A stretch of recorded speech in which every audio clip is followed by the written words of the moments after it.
pot shots, and so the pot shotting has come down, and there's probably a calmer realization that maybe a larger anti-BJP front or some kind of a formation in some kind of a way would probably be okay. So have you all kind of, I know that right now you may not be actively thinking about it, but at the back of your mind, what are the things that are playing? See, we are here to keep BJP out of power because they have been the source of all problems for the country as well as the state. We have seen in the last 10 years, this has been the most corrupt government. A minister of the government is saying that this is a 35% dalali ki sarkar. Ex-governor is saying that there was corruption in this government in anything and everything. So we know what was the level of corruption in this government. Second thing, the employment state is completely worsened. We have seen that not only employment, there was a advertisement for 84 jobs of an accountant for which 9,000 people had appeared. All 9,000 were failed in that. They included some CAs, some MCOM, some BCOM who had passed in colors in the universities. Who did not make it? So, and suddenly they are filling some 3,000, 4,000 people without any. No, I understand that. I mean, I understand that. When so many people fail, how can you? Yes, correct. I get your point. It's a fair point. I'm saying that, look, when the TMC did come in about 3 to 4 months ago, and obviously it came in with that pronouncement that they are entering into that particular space. But when it did, its initial narrative was that they have come to attempt to take over that space because they felt that there was a vacuum in that space. Okay. Now we are in a situation where obviously there isn't a vacuum, and by your own ambition there is no vacuum. Otherwise, you would have been talking of forming the government rather than aligning with the government. Okay.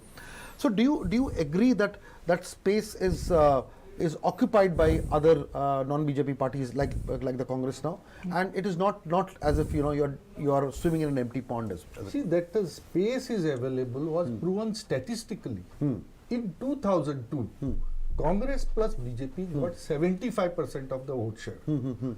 In 2017, Congress plus BJP got only 60%, and that 60% elected 30 MLAs to the parliament, to the assembly, whereas the rest 40% elected just 10.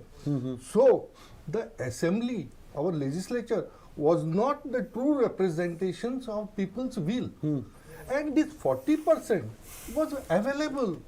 It did not be said with what you call as thoughts or something. No, I understand that. It is available. Okay, 40%. I'll just repeat that question a little bit more with emphasis. Then I'll ask Cleophas to respond.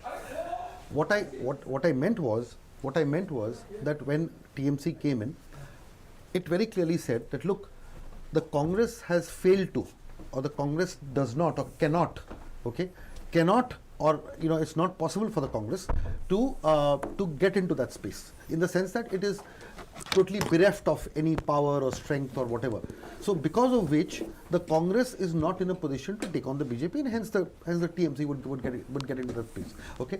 Now the issue is right now, do you agree that the space has been equally occupied or occupied much more by the Congress, and hence one needs to share that space in addition to achieve the larger goal of keeping the BJP out? Yes, I think what you said to some extent is right, but the availability of space and the space as passed on to the people, it has to be conveyed to the people through communication. Okay. That communication might have not been, the time for that might have been short. So that could be the reason. Had the elections, we cannot talk this now, but maybe the time span required to communicate these things to the people might have been not there. Okay, Cleophas, a quick reaction Yes. to what According what he to said, me- and you could respond to my question. according to me, even on the figures, Yes. I don't think my friend is right. See, last time, besides 28% taken by Congress and 32 by BJP, there was 11% with MGP, 11% independents. NCP took 4%, Goa Forward took 2%, and there were smaller parties. So almost more than around 30% went to these groups. This time, I feel that independents will increase their share beyond 11%, MGP will increase beyond 11%, and we will with the same percentages like last time. Possibly, BJP's 32 would come down slightly. So I don't think that there was a vacuum of the type my friend is telling here. One. Okay. Absolutely there was no vacuum. Okay. But this time, as I look at it, the anti-incumbency is so huge. There's a complete backlash. And the backlash to a large extent in the south is halted by TMC. In the north, they are unable to halt it. Possibly TV is one, he is taking advantage of it. But in the south, to a large extent, it is halted by TMC because they have, say, Veli, Naveli, Benauli, then we have Santandra Kumarjua, Nuve. All the Congress runner-up for the ticket are with them. But don't you think that this will mean that? But I would say that this runner-up would not. I am not saying that they would not be there in contest. They would be there in contest. Some of them would not have been there in contest. Secondly, many of them have got a platform and resources from TMC. So all that TMC has done is provided resources to the runners-up for the Congress ticket. So that way I am saying they have disrupted the wave that was happening. Okay, but of course I am not saying that they were not entitled to contest. They are certainly entitled to contest. But this whole thing of we are come to save Goa, we have come to fill the vacuum is all humbug. Actually TMC is fighting for a spot at the national level in 2024, but our misery is we are fighting an election in 2022. They are fighting a 2024 battle. Okay, I'll get Rajiv Kakot to respond to it in a bit, but meanwhile, let me welcome a dear friend Radharao Gracias into the studio. He's just settling in. If the camera could, show his very handsome disposition to the people of Goa who already know him. Welcome, Radha, to the old new studios of Herald in its South Tome office. And so, Radha, you've been kind of hearing our discussion, and you kind of pretty much know what we are speaking about, the whole anti-BJP space, and who's there to catch the anti-incumbency wave as such. Cleophas says the TMC has actually disrupted the anti-incumbency backlash. Rajiv Kakotkar obviously has a different view for obviously because of his membership with the TMC and Radha also has certain connections with the TMC. Radha Rao has connections with everybody. so that's why Radha is such an interesting figure in Goa's politics. But Radha, over to you. Yeah. See, what happens is, there certainly is an anti-BJP feeling, no doubt about that. But there has not been a pro-Congress feeling. You see, there's a difference between anti-BJP and pro-Congress.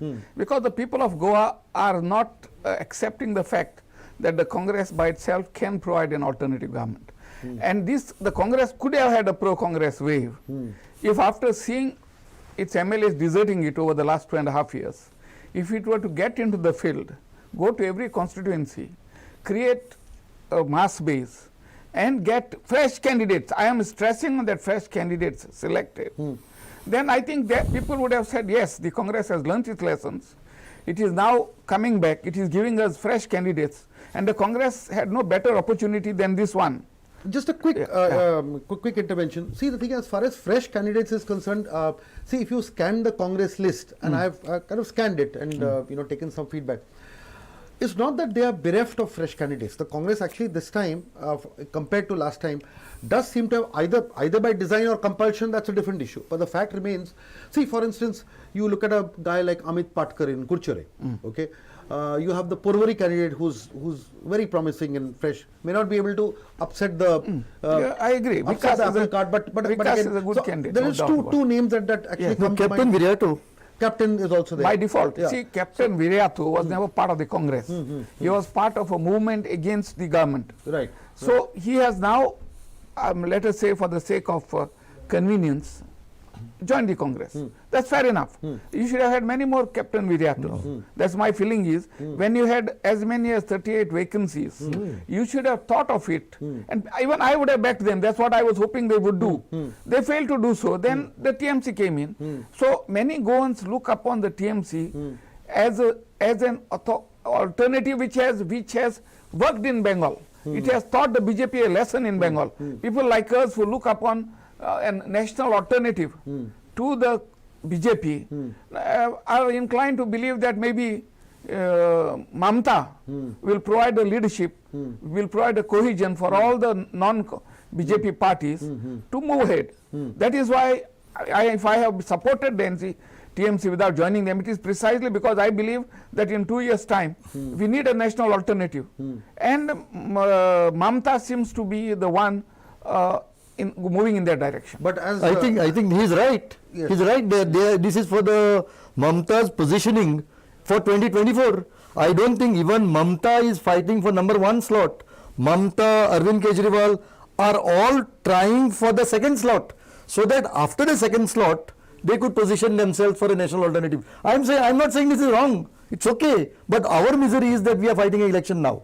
That is our problem. Rajan Kakurkarji, the thing is, in 3 months, obviously you had an election to fight. So, at some point of time, was there a dilemma between building up a party and organization and putting out people and making them battle ready because you have elections to fight?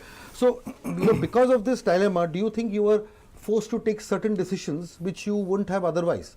For instance, getting people from other parties. If you look at a candidate list, a lot of them, in fact, the majority of them are people who have contested elections in other parties, and you kind of brought them in. Now, is it because of the haste in which you all had to get battle ready rather than... No. See, in Goa, unlike rest of India, the electorate is very small, 30,000, of which 25,000 vote, and you need 10,000 votes to win. Yeah.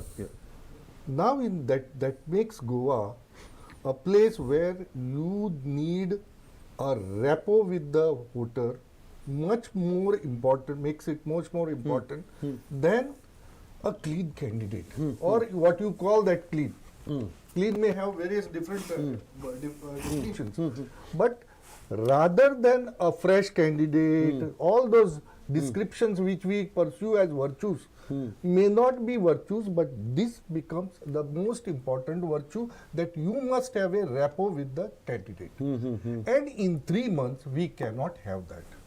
So it was pretty clear that we have to have a candidate who has rapport with the other candidate, which will be from the other parties. Now, for example, in Badauli, our candidate is the prime candidate, whereas Congress is our reject candidate.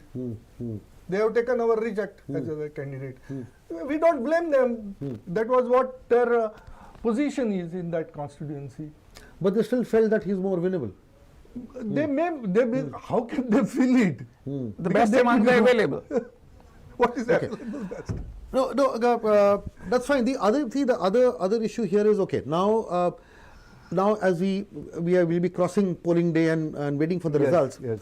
But at this point of time, is that syndrome playing in the syndrome of the enemy's enemy becomes a friend? So right now, is the enemy's enemy becoming a friend syndrome happening between the Congress and the TMC? Are they realizing that, look, my point is this kind of squabbling, I mean, for all good reasons on both sides, doesn't augur well. So let us kind of close flanks and fight together. In fact, I mean, post-poll get together, not fight together. In fact, that enmity was never there. It was only because our compulsion was that we have to take some candidates with rapport. So we have to poach. That was very much obvious. And they could also, we have not stopped them from poaching. They are still poaching. They have also, even But now, they are a new party, they had nothing to poach anyway. no, they have poached our this thing. Later, Even now, their candidates are going to BJP. Even 2 days back, that Shankar Kiralpalkar was sold. So only if we take them, the best available, they are No, okay. They become we've discussed angry. that. We've discussed that. What I'm essentially saying that I mean, are the two said that parties there was no enmity from the day one. It should have acted in cohesion. Okay, let's put the past behind. I'm saying right now I'll throw this to. We should Cleofat's have court. done it in cohesion from beginning. Actually, what he says is absolutely not correct. But I am personally have been in touch and see TMC did not exist in Goa. Rather, I don't know whether TMC executive ever met. I don't know. Everything was done by IPEC. I had number of meetings with them, and the whole idea was we have dismantled Congress. Congress will not cross 4 this time. Congress will not cross 4. We are the new alternative. We are forming government on our own. This was the narrative. Of course, now they say no government can be formed without us. That's also okay. I mean, that is a new narrative which they are building. Perfect. Okay, Radharao, tell me that moving beyond the TMC Congress narrative, why are we in a situation now? I'm not saying it's a bad situation. Probably it's a very positive situation. How has the Congress managed to overcome all the issues that they had about 3 months ago? Issues of leadership, issues of rivalry, skirmishes within the Congress, and so on and so forth. And how are they in a position where they are actually doing or seeming to be doing much better than what anybody gave them credit for? See, the internal skirmishes have disappeared simply because all those who are fighting for leadership have themselves deserted the Congress. Lucian Falero is not there, Reginald is not there, Ravi Naik is not there, Rani is not there. So the Congress is left with only Digambar Kamath. So to that extent, it is good for the Congress that now they have a man who is the sole leader of the party, and if the Congress does manage to get majority or near majority, there will be no doubt who the leader is. But is that the only reason, or shall we also take into account, or can we also take into account that the Congress may have been bereft of leadership, but they were not bereft of voters? See, irrespective of whatever happened, they may have lost their leaders, but they did not actually lose their core voter. Do you feel we should take that into account? Obviously, the Congress is a party which has been around for long here and in the country. So they obviously had their followers. There are people who look upon the Congress as their Bharat Mata, as we say for here, like their political Mata. See, many people accept the Congress as its party. Many people are not, particularly the elderly, middle-aged and all, are not willing to shift. So that is what the Congress has failed to capitalize on. You see, they have so much of goodwill. If they were only to capitalize on it, mobilize it, they would have swept the polls. That is my feeling. But unfortunately, their own failures have encouraged parties like the AAP and the TMC to come here and put up their own case. If the Congress were to be very, very strong, no one would entertain them. They would have just been kicked out. Cleopat, quick reaction too. No. What I think is, see, when Radha is right there, but then what happens is, just remember one thing. They got 28% vote share and with 17 MLAs. Finally, they are left with 1 MLA. And it very clearly shows that the MLAs had moved out and the core voter remained. And in fact, I always believed, and I have always discussed this with Radha, the MLAs have moved out, but not the core voter. So somehow that has remained. And we have not been in a position, nobody has been in a position to dismantle that. Okay. A quick response. I don't feel this is correct because it has been. Quick response. There is an evidence that when Sopte and Shirodkar left, they carried much more votes of Congress into the other side. It is proven that almost 3,000 to 4,000 votes they have taken away from Congress and taken into their new outfit. Right. Problem is when That's why these 10 people who left Congress did not face the electorate. The problem is when you contest elections after resigning under a government. We have seen that in Madhya Pradesh, Karnataka and Goa. Parikar started it earlier, Operation Kamala, that once the government is with you and you are resigning, particularly in a constituency which is yours, like Sopte, Shurada, Rani, I don't think this question was ever there. It was bound to get transferred, particularly because of the power. And power has been a very cementing factor for everybody. Absolutely. That Congress started losing vote share, started in 2002. It had 38.4% vote share. It came down gradually to 28.4. That means 10%, almost 2% every year. When Gudino also left, they lost the share in that constituency. Otherwise, in Dublin, they were kings. They lost completely. So, when the leader leaves, leader with rapport with the voters leave, that co-voter also shifts their allegiance. I think this is the problem of our parties, where the leader becomes bigger than the party. See, this is a problem. This is a problem. Leader-led and not a party-led, and that's a MLS. And then in all cases, what they do is, even their block committees, the committees are managed, manipulated by the MLA. So once the MLA moves out, the whole thing collapses. Rather. See what happens now, the Congress candidates are usually allotted to candidates who are looked upon as winnable. In other words, a candidate with a substantial personal following in the constituency is allotted a ticket. And then the Congress wins with his personal following plus the traditional Congress backing, which comes to a majority. So when such a leader walks out, his own following walks out with him. And the Congress, by this process, the Congress voter is going on reducing every year. That is why the Congress is today in a position where it is. But I will tell you the reason also for this. You see what happens when you have a political party. Let us take the Congress. Irrespective of who is the MLA, the Congress must be in command of the government. The Congress must sit in its office, must make its own programs and priorities, must say that this road has to be done, must say that this bridge has to be solved, this law has to be amended, and the Congress must take up the issue to the press and draft the legislation and give it to the MLAs. You shall approve it in assembly. What is happening now? Every Congress leader comes, I have done this, I have done that, what have you done, man? It is the government that has done. The Congress fails in its control of the party or of the legislators. If now the Congress does come to power, I do hope they will listen to me. You do at your party office. Only the MLAs will be drafting nothing. No program, no development will be done by the MLA. So that politics becomes party-led. Exactly. And If you don't do that, if you do not do that, this is what the MLAs do. I will give a comparison, same way when Digambar left BJP and came to Congress. Right.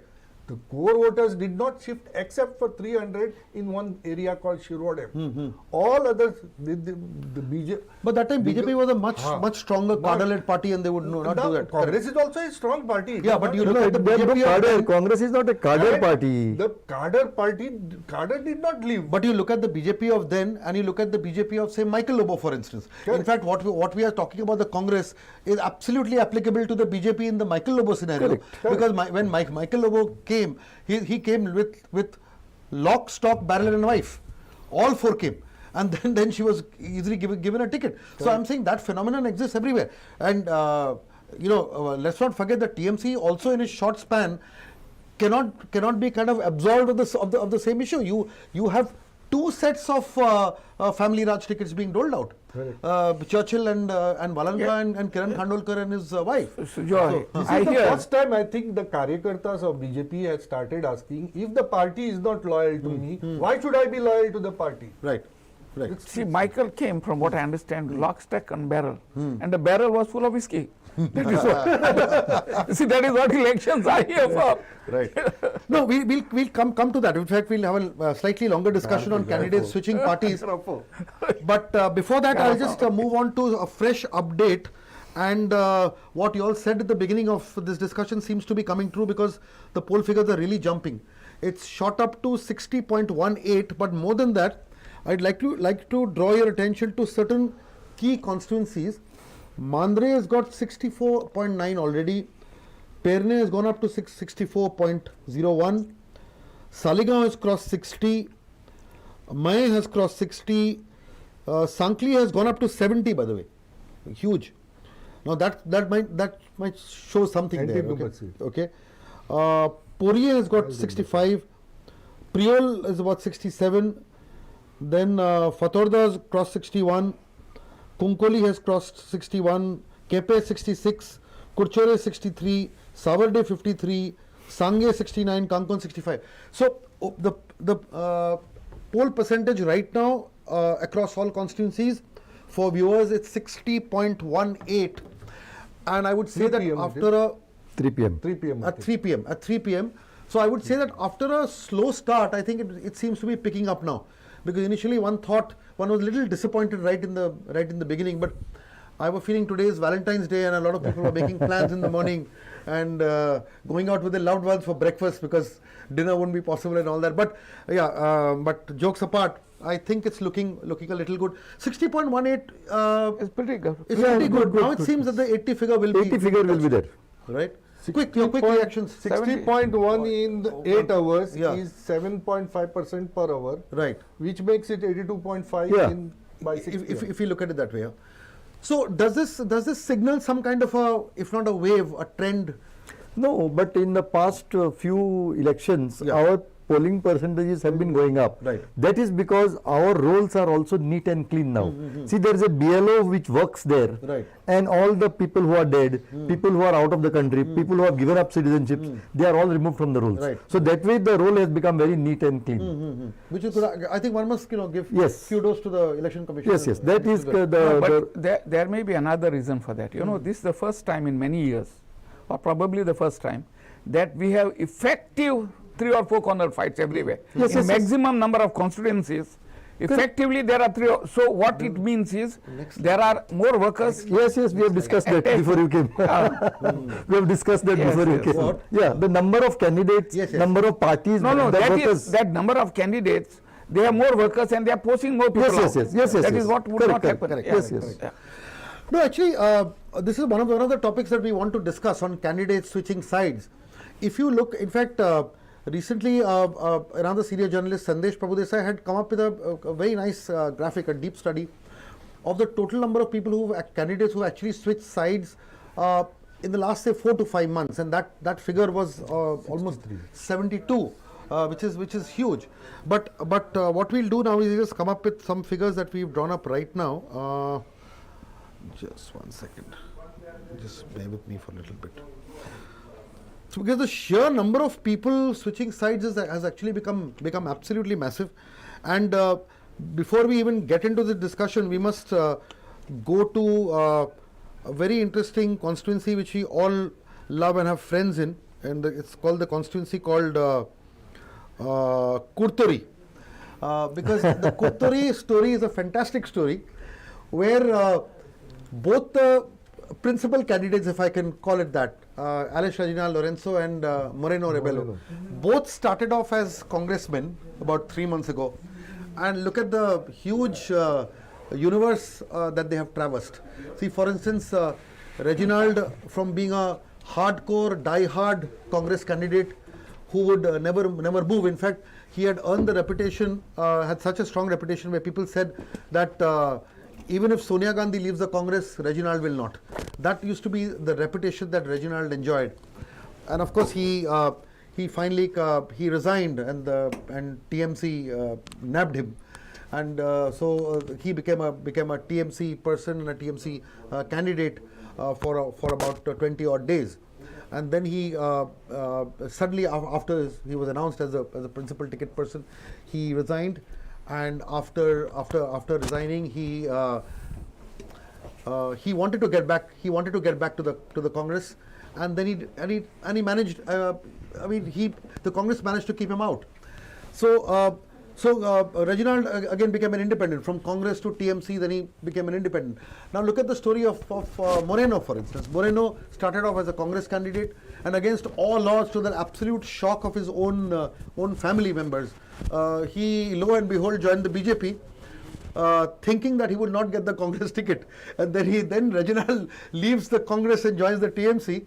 So he moves back to the Congress, and then Reginald leaves the TMC thinking he would go back into the Congress, and for 2 days even Moreno was in a dilemma, thinking that if Reginald comes back. So this is a little story of Kurtori, which tells us how politics has played out. And I'll just give a quick stat here.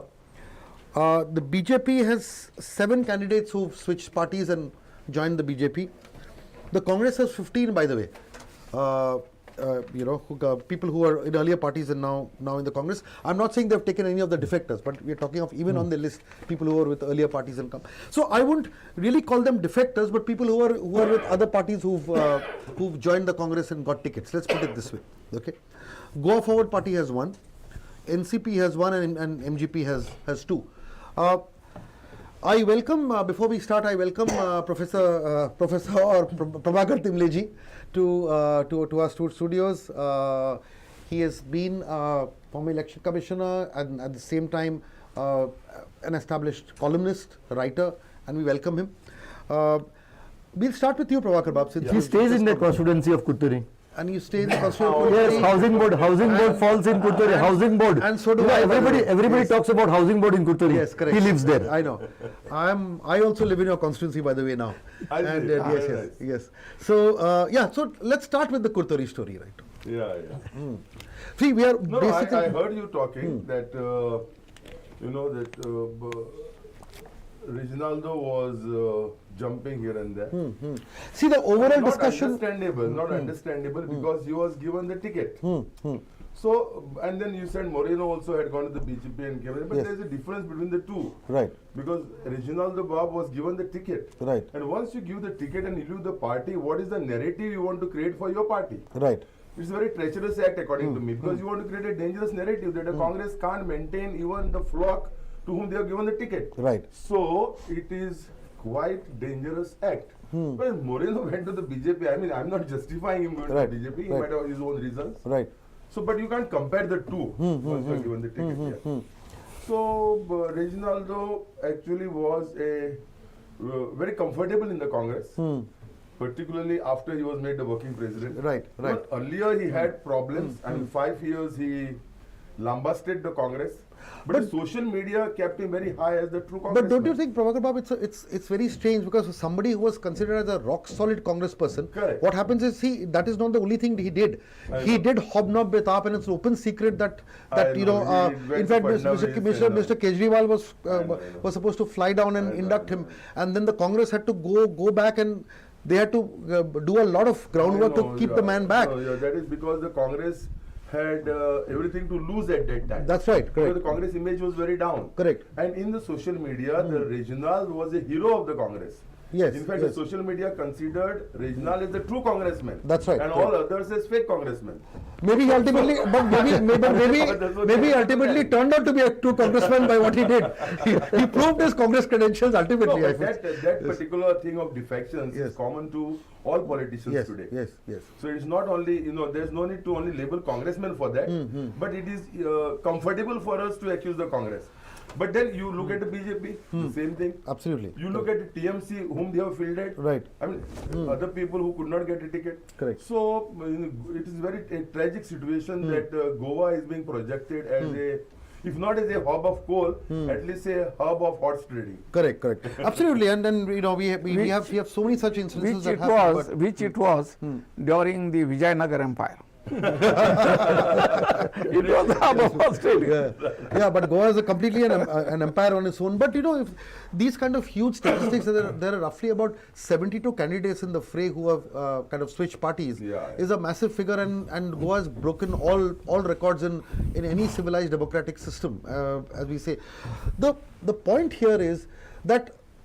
Is this also happening because there is nothing called parties? The parties have become literally like football clubs, and this is a transfer season, and everybody goes and dons the jersey of either Manchester United or Manchester City or Mumbai Indians or Kolkata Knight Riders. If you look into the IPL scenario, No, but at least there is an auction, Yeah. and there is a particular day fixed on which you can change. Yes. At least here the election commission should come out with a statement that this is the day, say 1 year before elections, Yes. 6 months before elections, You decide you decide which party you are going to contest. You give your names, and each party should tell that please register all your members today. And if your members are not on our rolls, as on that day, you cannot contest elections. No, the issue is the election commission cannot do it. Right. The parliament has to do it. We have to bring in legislation because election commission cannot frame laws.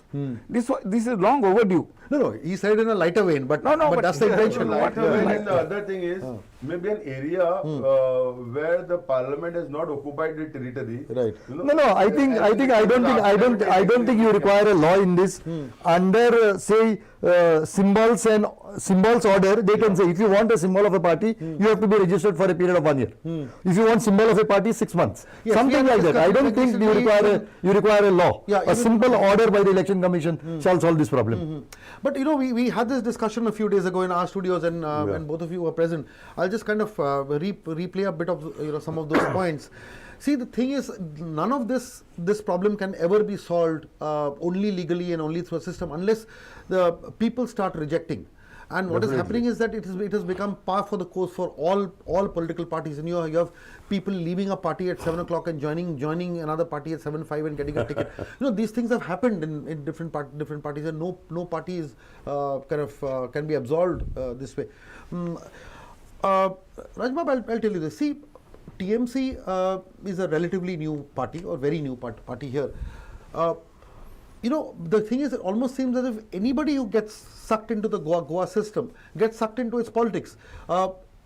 Apart from other parties, even as a new party, you all have also been kind of victim or strategically played this politics. You got in people from other parties. Look at the San Andres situation, where Jagdish Bobe was a Goa forward candidate till about 6:45 p.m.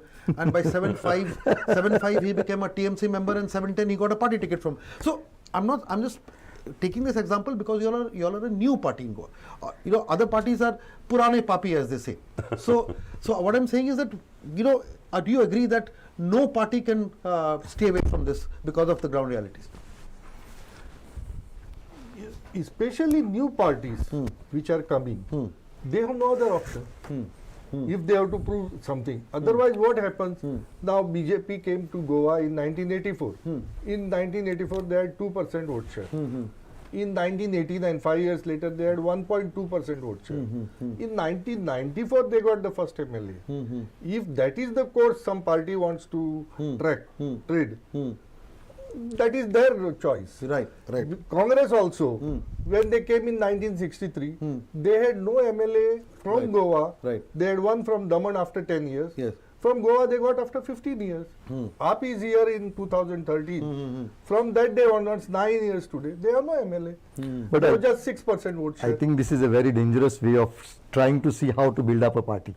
I think what Mr. Kakodkar is propagating. It's not. What's Maybe it? No, it's What not. is I mean, that? dangerous. I mean, you are denying. You see, the whole problem is to see that. What Cleopat, what he's saying is you fast track the time. That is, you buy the corporate comes and buys over rather than starting your own company. Correct. So it is. So all that, but you are dismantling the system. That's No. I think I will. giving them better opportunity. No, I will not. You are giving them Because that better is a- opportunity. You are correct, giving better correct. opportunity to the Maybe. voters also. That is a new Electorate way of. also gets. That is Now- that is a new way of bringing the new dawn in Goa. Joy, what happens now? Now what was happening, Koteri wants to restrict it to 2 or 3 MLAs and not allow Bobe to contest. Now Bobe has been able to contest. See how he performs. No, if I he know. performs better than those 3. See, Bobe's individual performance is not the point So of he discussion. was not Yeah, going to be it the is. candidate. He was not going to be the candidate. We have provided that candidates to the See, constitution. the idea is, Now he would be certainly better than the Rajima, what I'm essentially saying is that all parties are doing it. It's not Yes, unique. yes. All we Yeah, are saying is that TMC has well and truly become part of the system right now. So and it's playing by the rules of the system at this point. That's the only point. people also get better choice. Okay, so now coming to this whole issue of switching parties, we have to look at the whole aspect of defections. See, one of the reasons why the BJP at this point of time, and the BJP representative has still not come, I would have loved him or her to be here. But you see, in this election, while there is a general consensus that the Congress is doing well, the TMC may get a couple of seats, the MGP may get some seats, but the Congress, the consensus is going to do much better. But the elephant in the room is that the BJP seems to be completely smug in the belief that all they need to do, for them the magic figure is 12. The magic figure is not 21. I know. You only reverse the figure, and if they say we get between 12 and 13 seats, we will do a 2017 2.0 version. Okay, so I'm just saying, what are your takes? I'll start with you and go.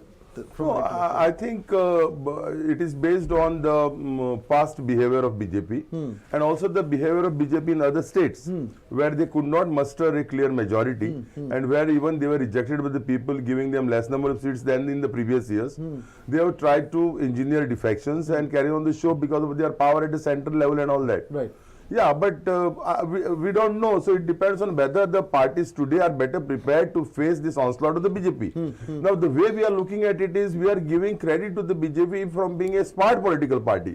So in the media, BJP will be perceived as smart. Correct. And very good managers. So we'll give credit to them. And, Well, from which party they push the people, we will say those parties are useless. Right. We will worship the BJP and condemn the other parties.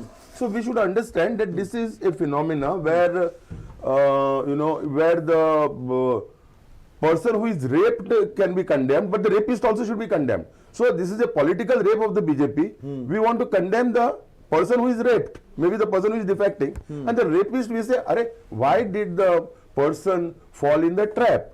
So it's a situation, but I don't think in 2022, whether it is 12 or 13 is going to happen because the difference would be much and 2017 will not be repeated in 2022. There are other reasons also because I think the leadership is clear, there is a pre-poll alliance and all those things. But fine, you can say it happened in 27, it will happen in 22, but I don't find any reason why it should happen in 22. Radha, what is your take on See what happens now, at least most of us here, we grew up in the 70s, 80s. And those days, politics was also ideologic based. I can clearly recall that there were leftists, centrists, rightists. And I couldn't imagine someone from the left joining a party like the BJP or someone from the BJP joining the communists. Right. It never happened, it was never accepted, and the fellow who does so would be rejected. Now, or in the Goa context, you'll take Matani Saldan. I have always known him as a man who was demanding autonomy for Goa, except defense and all with central the rest powers with us. He was completely leftist, associated with Christopher Fonseca and all that. He was a man brought up by the Jesuits for the Bras Falera and all that. Right. He was completely left of center. Right. Now, if Matani can join the BJP, where is ideology left? Irrespective of what he may explain. The fact is, in the last 30-40 years, ideology has dissipated away. People have no qualms about joining any party whatsoever. The party doesn't care. The leader doesn't care, and the people also don't care. So you but can move from. do you feel that in the 2022 situation, the possibility of 2017 repeating is there or not there? No, the possibility of 2017 repeating is very much there. In fact, I addressed a couple of meetings of the TMC here. And from the platform, I made it very clear that I personally don't have much confidence that the MLAs who get elected on any party, at least forget the BJP, because BJP has a high command to take care of this situation. Any other party, that the MLAs will remain with the party. And for this, the people will have to react. That if we just allow them to go, then there is no point in our voting. We have to see that we fight, that the mandate which we give is respected. And for that I said I will be prepared to come on the street with you if anyone defects from whichever party. Otherwise I don't see how any of these But fellows do you will think that remain. will really happen? See, when push comes to shove and when people have to defect, it's all done behind closed doors. You don't take defection people into it confidence. takes place, but in the past there have been cases where people reacted Right. and stopped, like Leovell. Stopped from Yeah, but moving. Leovell, you're talking about different vintage. Yeah. Exactly. No. Those Leovell days are Absolutely. dead and gone. Dead and gone. But Yes. now if the voters are not willing to stand up for their mandate, Yes. I don't see why we should bother. We'll just sit at home and you elect anyone, let them do what they want, has been happening. Rajan, what is your take on, do you believe that this can actually happen? If the BJP falls short, they will push and with absolute respect to the to parties and the candidates, you do realize that even you have candidates who may be prone to allurements, and that can also happen. To answer this, you have to go back to BJP's past. Now, we have never seen any defections from BJP till now.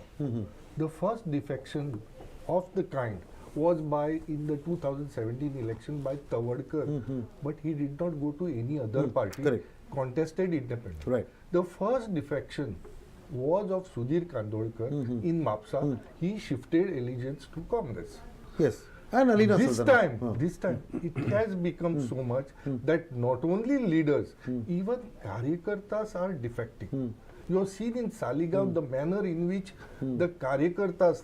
So what's your larger point? My larger point is BJP has been amply informed by the Karyakartas that if you don't have allegiance to us, why should we have allegiance with you? No, does that mean, no, my question was Yeah. that after elections, will BJP still try to poach in from them? Now this what fact which has been conveyed by the Karyakartas to BJP, if BJP understands well, they can't take any more imports. If they take more imports, it will be completely finished. Oh, so your sense of confidence in this is not In happening is because of in this. the Okay. system and the messaging by the Karyakartas and the voters. And voters will also tell them now, by reducing their vote share significantly, that we don't accept this. So they will be forced to go back to the original things. Cleophas, what is your confidence? I don't think Amit Shah's party is what he is proposing. I think Amit Shah's party is power.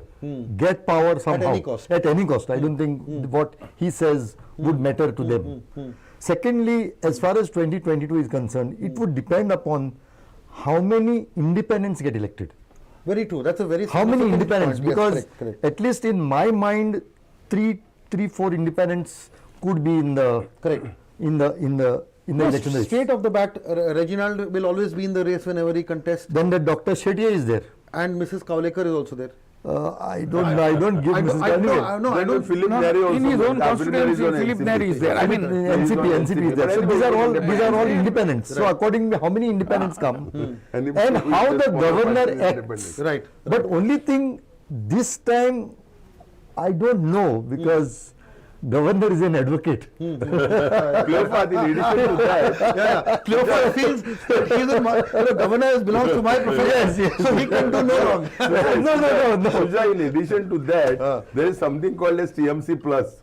We don't know what that plus will do. No. See, MGP, what that plus will do. Yes, I think that's so they are quite a chunk. correct. See, that's very important. Where are they going to Yes, swing? correct. More than independent. Very guys, important, they because don't everybody says. So TMC plus will No, no longer but be everybody plus says this for time. TMC. Everybody said this time. Whoever forms the government, Sudhin Davadekar will be PWD minister. Only No, PWD or no. There is a greater chance that he will this time bid for the chief minister. Chief minister. Why not? Why not? See, this Now, is his last chance, very- and why not? Yeah, why not?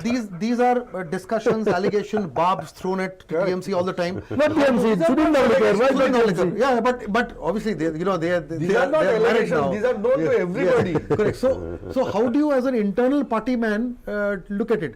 Are you all concerned? See, everybody will be concerned with all these things. But you have to take all these things as it comes.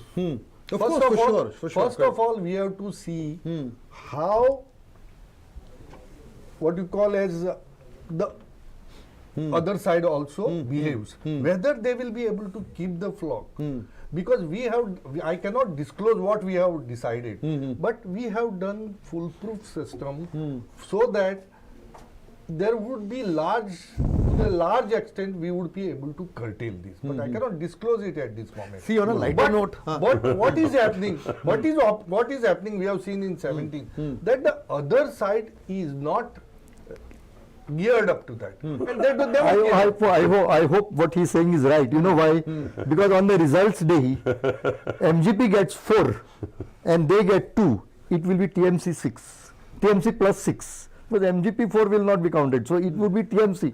It would be their responsibility to take MGP together. Let us only hope that they take responsibility of MGP. see, we are always together. We have been always together in this. If you have seen MGP's advertisements, also carry all that. I understand that, but see, what happens is once the votes are cast, when the die is cast, parties, alliances, like many agreements, and like many marriages, political or otherwise, they they show a different side to it. So what has now happened is that parties have become obviously wary of this, and they are signing prenuptial agreements, affidavits and so on and so forth, said, thou shall not ditch, thou shall not leave me after the results come. And if that is not enough, they are holding hands and going to temples and crosses and other things, But making a big... Sudhin Bab has made it clear. Whatever happens, he will not have an alliance with the BJP. That he has made clear. So says he. Yeah. No, so that is fine. But at least he has said that which side he will get. No, which correct, he will take. correct. See, And let there will be us problem play that on side. his words. Let us play on his words. He says there will not be an alliance. Yeah. It could be a coalition, no? Correct. Correct. See, basically, what everybody is going by, what Sudhin Bab's averments. What has gone inputs into Sudhin Bab's averments he is not known much. See, Sudhin Bab, so actually the responsibility of aligning with MGP and not making them go to with BJP rested with Congress all these years, because we have always seen that what BJP used to do when there is anti-incumbency against BJP, they will leave them, they will take them, and when there is chance for growing, they will reject them. They have always been doing and taking their vote share. So you feel that Nobody has going been to be a able factor? to prove to them this particular concept and retain them in your fold. It was the responsibility of Congress to hold MG with them by proving this. This has never been done. And you're saying in the TMC is past. doing that now?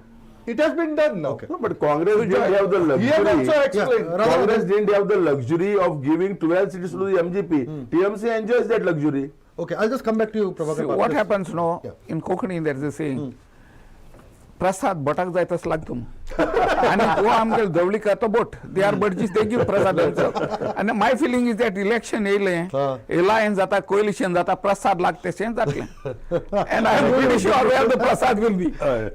No, okay, now on a slightly serious note as far as the MGP. No, I am pretty serious. No, I know. So on this, sticking to the MGP as such. Yeah. See, the MGP has always been a very permanent fixture in Goa's politics, and you know, whether we like it or not, it plays a huge part in many constituencies.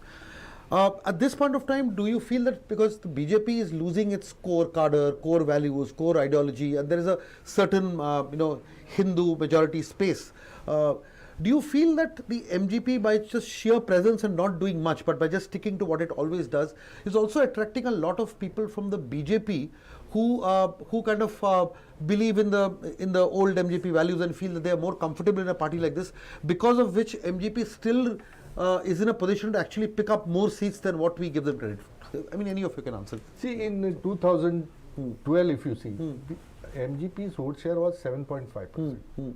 In 2017, it has gone beyond 11%. That was only because BJP's anti-incumbency, the votes which desert BJP, go first to MGP or Shiv Sena of that kind, and then if something is left over, it goes to other parties. This time also anti-incumbency is so severe that it will also make a shift. As this is exactly the reversal of 1994-99 period. Okay. 1994. I see like that. If you go to see, I would not say MGP party is a party in that sense. See, party should have at least three things. One is leadership, ideology, or some program. Now, if you say it has leadership and leadership of Sudhin Davlikar, I don't say that. That could be said of Bhavsaheb Bandodkar. At one time he provided leadership. Today it is Jit Arolkar, Naresh Savard. Earlier it was Pavaskar, Babu Asgaonkar. They were somehow power centers in themselves. And like how TMC provided platform to all the runners-up of Congress ticket, MGP provides them ticket. It is a platform for them. That is the only difference between the present TMC and what the TMC has done now and what MGP has been doing all the time. So I don't think that there is a party in the sense that MGP is an established party. It's an established party. A quick point. My issue is that be that as it may, But there are people who are still MGP supporters. I'm not talking of leaders. MGP still gets votes. Yeah. They need not always get votes on the popularity of, say, G. Tarulkar, for instance. Yeah. Sudhir Dawlikar, yes, to a large extent. But are you saying, I'm just trying to understand, are you saying that the votes that MGP gets, it's not because of MGP's ideology, but because of the leadership that they have, the individual? Are you saying? See, if what you are saying is correct, then say in a place like Kanakon, in a place like say Kepe, in a place like Sangen, they should have a presence of at least 4,000 plus. Ideally, yes. Ideally. Yes, yes. Now look at the performance. Well, I don't know whether they have candidates there. No.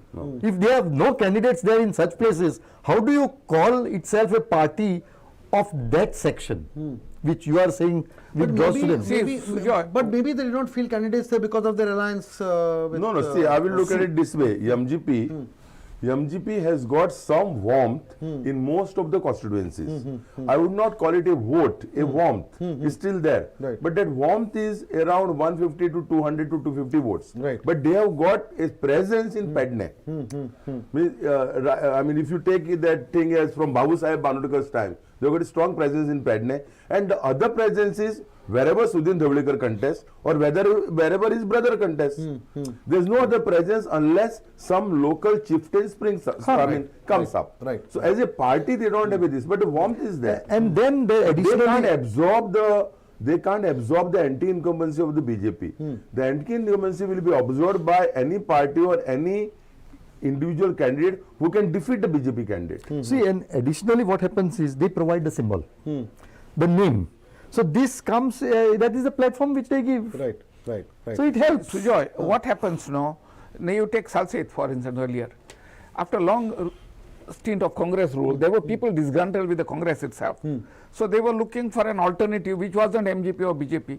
They would find it in the UGDP. Yes. See, I was coming to that actually. disgruntled congressmen would be given tickets by us, or they would be part of us, and people would vote for them. Now the same thing is happening in North Goa. And I think TMC has played a great role there. You see, the TMC, by allotting these seats to the MGP alliance, has prevented a split in the disgruntled BJP Hindutva vote.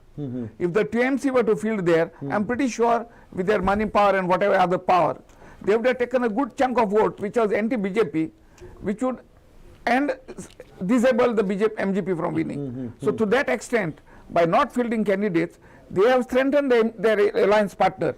Whether the partner will remain with them later on is secondary. Now another thing that happens is the MGP's ideology initially was to merge Goa with That was why the party was formed. That is dead and gone. But then some hangers-on have retained the party for their own political benefits. Right. The ideology of that MGP, whatever it is worth, is no longer. But at the same time, ideologically there is hardly anything to choose between the BJP and MGP. I have another larger question. See, if you look at both MGP and the UG and UGTP, of course, see, both these parties have been part of Goa's traditional political ecosystem. And older generations of people who are in their mid 70s and 80s and others would have memories and alliances and certain affections for these parties. So over the years, and it's a larger question, anybody can answer, but I'll start with you. That over the years, why do we have a situation where neither the MGP nor the UGDP, and which were actually real Goan local parties, why did we allow these parties to wither away? In the sense that if you have these new parties claiming to be Goenka-Porn parties, but the space for the real Goenka-Porn parties was always there at that point of time. So what led to the complete erosion of parties that should have actually been the real Goan parties?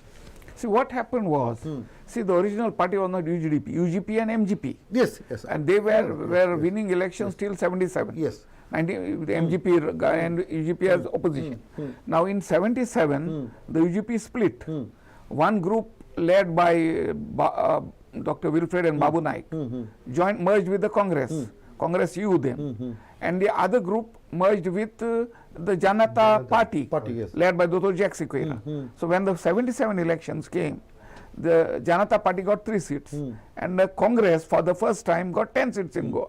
So once this merger took place, the UGP entire ideology, entire stuff went into the Congress. And that part, those people started considering themselves as congressmen. So UGDP was formed in 92, 91, 92, essentially because even though the UGP had merged with the Congress over 10 years, we were not seeing much benefit our side. Right. So there was a sort of attempt to revive the old style. Right. And therefore UGDP came. No, but also it is also sad. It's a slight diversion, but I'll take that liberty now. Can't lose the opportunity to ask you these things. See, UGDP also, unfortunately, pardon the reference, became like a railway platform. Yeah. Anybody who wanted to contest, you had the Mickeys and Churchills used to come, land on the railway platform, spend their time there, and then take the next train and go away. Yeah. Why was the UGDP reduced to this? No. See what happened. UGDP in 1994. Around that time, that Churchill, you see, a political party needs a powerful leader and it needs finance. And the UGDP, the leader then was Churchill Alam. He even defeated Eduardo Falero and was elected to the Lok Sabha. So Churchill was one leader who emerged as all Goa leader. He got votes in which Jack Sikera could never even march in Ponda and all for Lok Sabha. He got huge vote. He emerged as a powerful leader and could have merged into a big all Goa leader. But unfortunately, Churchill's politics is of now. He wants everything now. He is not willing to work for a long term. No gestation period. Yes. So within 2-3 years he merged with the Congress. And once Churchill had gone, the UGDP what was left was only a rump, in the sense that, see, I was there. I do not have mass base. I don't have the finances or the capacity to go and mobilize people. I can go on a platform and speak. I can address audience here. Right. So once you don't have a mass leader, the party began to lose it. Then to survive, you have to do what the Congress does, pick up winnable candidates. And when you pick up winnable candidates, they start moving here and there. Because the party becomes completely irrelevant. They have won not because of the platform. Correct. They have won because of themselves. Yes. Correct. But that's happening with all parties. Correct. See, again, we come to another point on this. See, what happens is, we all know that there's no ideology remaining in most parties. I mean, it may be only on paper, which is not there. Also, do you think Goa also lacks a mass leader or a couple of mass leaders around whom politics moves around? I mean, for better or worse, I mean, we mentioned Bausai, we mentioned Jack Sikera. Later on, we could talk about other leaders in the Congress. Even Dr. Willi, to a little extent, was there, give or take. So we always had, and then of course the Parikar, Manohar Parikar burst into the scene, and then his reign lasted for a little while, and the Congress came in.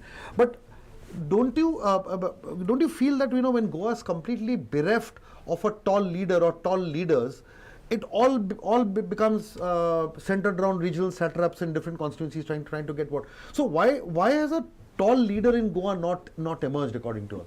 I mean, over a last say 6 years or 7 years, why has there been no strong individual leader around whom politics revolves around?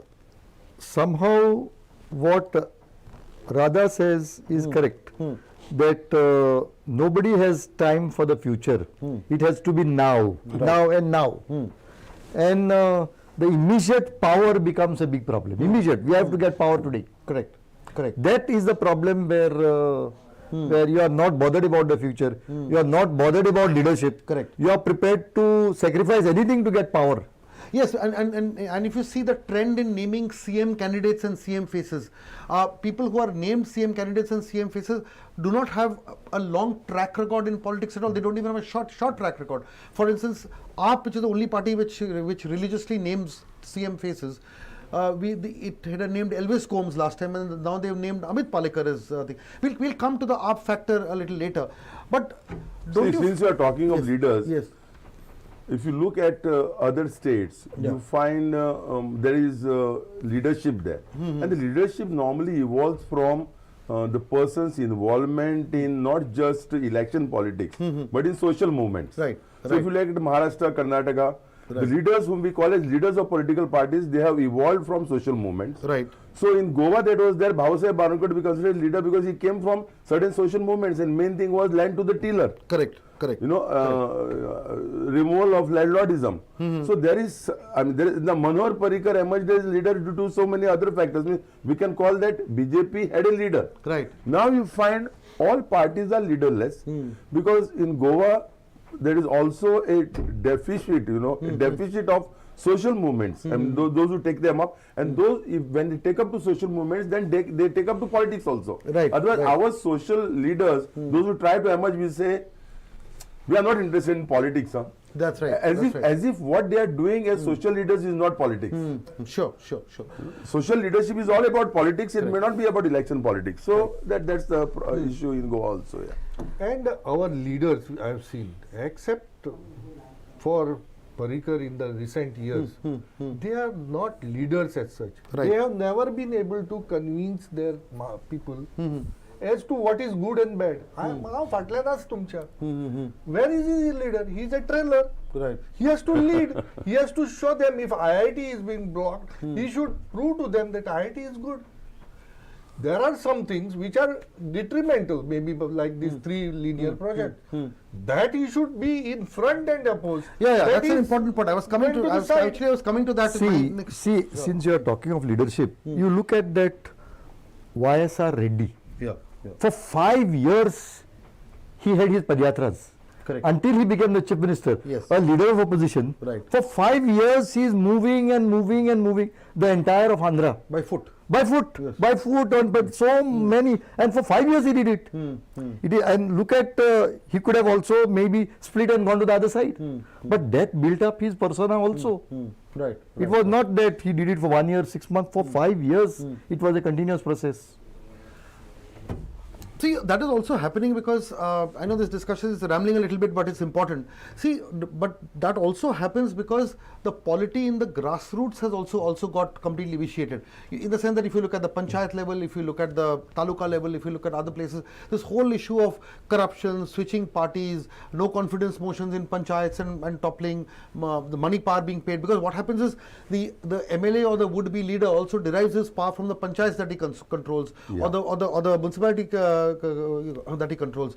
I mean, we know that the Margao MCC is a big battleground because that's a foundation for future politics.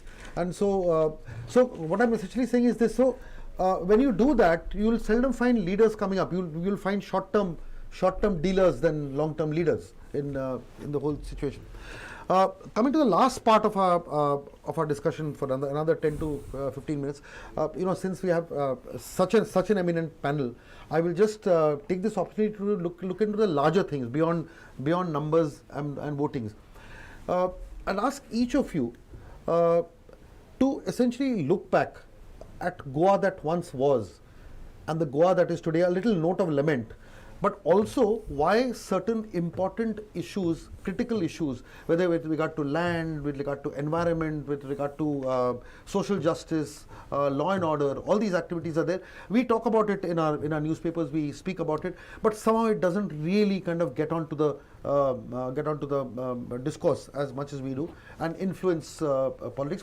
But just from your sheer experiences, how do we get that back? In the sense that earlier on we used to have social leaders becoming political leaders, people who are part of movements becoming big. In fact, it almost happened that Dr. Oscar Ebole could have definitely been a potential chief minister of Goa if the Goa Bachao Abhiyan movement had taken up, and he himself had accepted because he had maintained that. But we really don't seem to have that kind of leadership coming out. It's just leadership of passion.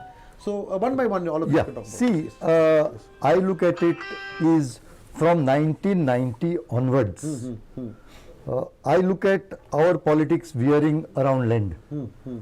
In 1990, after this show is over, Radha may tell you who paid whom how much and how he became the PDA chairperson. He can't tell this now. Okay. he knows all that. Okay. So, and then from 1990 onwards, you look at who is the town and country planning minister. You see how many governments collapsed because of the town and country planning portfolio. And that is still happening. So, you find that we looked at mining, but mining, according to me, never brought down or formed governments. Right. They may have financed whoever is in power or backed candidates. But even today, the amount of candidates, whether in the north or south, their interest in land is so huge. Many of them will tell us that they are in business. What business? Look at their business. They are in some business or other. What business is this? They have many companies. What companies? What are these companies doing? All these companies are only in the business of real estate. And the biggest area which we see is land conversion. Somebody's land to be converted, somebody's project to be passed. This has become the running of our governance at all levels. And then once you are in that business, the Home Ministry, the Finance Ministry, the PWD Ministry, all ministries follow, because a particular land somewhere, a road has to reach there. If there is a movement there, it has to be crushed by the Home Ministry. So according to me, the whole governance of Goa is veering around land. And actually for you, maybe you can do another story on how many real estate people are there. Yes, we have of not course. everybody is making a list of criminals. Right, but we should actually make Make a an actual list of this. Maybe there's not much of a difference between these two planets. Correct. They could well be. Rajan Bab, your response to my larger discussion that we had. If you look back at the Goa that once was, and if you could talk about the lament that we all have, and why do good people and good issues don't come to the surface? Good issues or good leaders? Both. See, what happens is good issues maybe in the realm of public discussion, but can you honestly say that this election revolves only around coal, and it could well have been? Does it only revolve around linear projects? It could well be, because we happen to be all residents of a region which is deeply affected, which is South Goa. But and besides the fact that we are all academics, professionals who understand situations. But if you look at the common voter or the common man, my issue is the 3 linear projects and what it is doing to us should have been a huge issue. For instance, the major ports bill and the fact that MPT has now become an authority from a trust should have been could have been a single most important issue that could have completely dominated this election. Like the apple issue in Himachal Pradesh, the government fell only because of apple farmers. So my point is, why don't we have those very single critical issues? The regional plan in 2007 did have the potential to do that. So I'm saying that, see, for instance, all these happen to be localized issues when they actually should be all Goa issues. The IIT land issue in Shetmalali and other places, we look at that also. But what I'm essentially saying is that none of these issues have the powerful hook to really get all of Goa. Why is that happening? There are too many issues. The issues are so many in Goa that no single issue can be such a large. But it's such a small place. Place may be small, but if you see with respect, unemployment must be the biggest today. Unemployment must be the biggest one, followed by inflation, and vegetables and all food products have gone up. These are the 2 main issues which have come up. Secondly, the COVID scenario could be the third issue, and all other issues of social importance could have been other way around. People, I think, would be voting on these 3 issues in this election. Okay. Unemployment, inflation, and COVID management, bad COVID management. These are the 3 things which have really moved us and moved people day in, out and out. Okay, rather. See what happens, Sujoy. See, we have to consider the historical aspects. Goa was under the Portuguese for almost 450 years. And during this Portuguese rule, the influence of the Portuguese on Goa was much deeper and stronger than the influence of the British on India.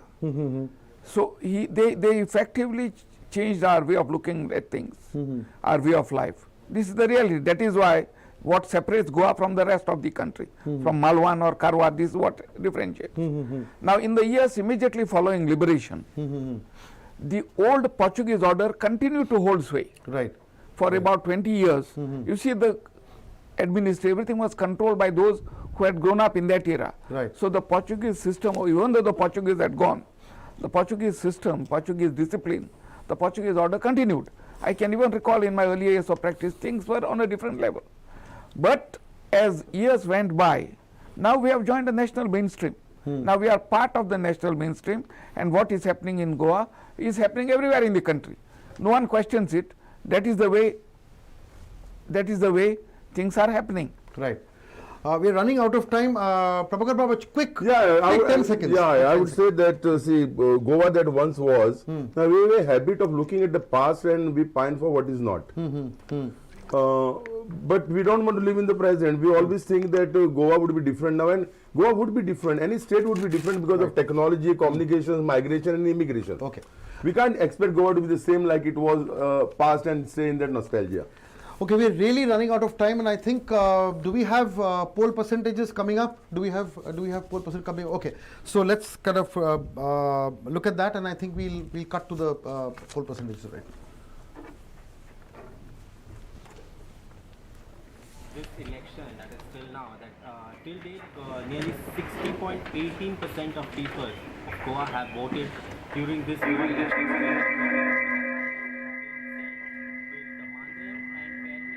Nearly 66, and Bicholim also with them having 66%.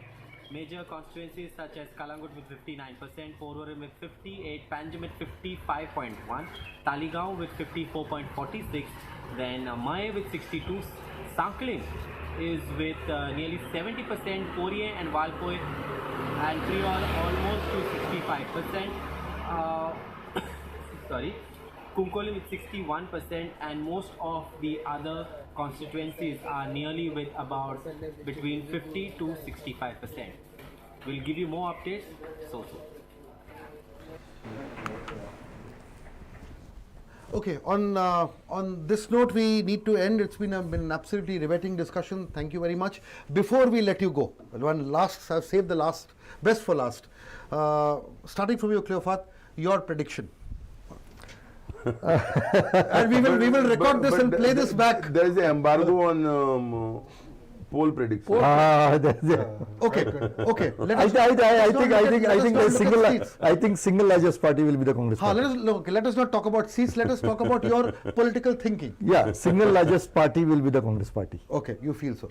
Okay, what about? I can't say because I am a star campaigner.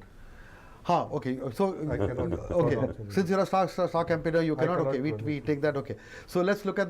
No, I am not usually in the habit of giving up figures. No, But we don't want figures. We want to. No, want a even trend. say who will win. Right. But I can say that chances are BJP will form the next government. I'm not talking of winning. I expect BJP to form the government next time.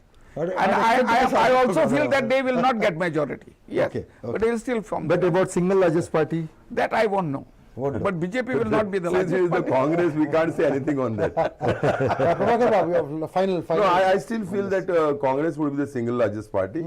And since Radha has said he's confident about BJP forming the government, I am more confident that Congress and the Goa Forward Alliance will form the next alternative government. On this note, thank you very much, our esteemed panelists, for spending time. It's been an absolutely riveting discussion, and we look forward to more such engagements. Thank you very much, and we'll see you on the other side of the break. Thank you. So, who gave Mani Radha?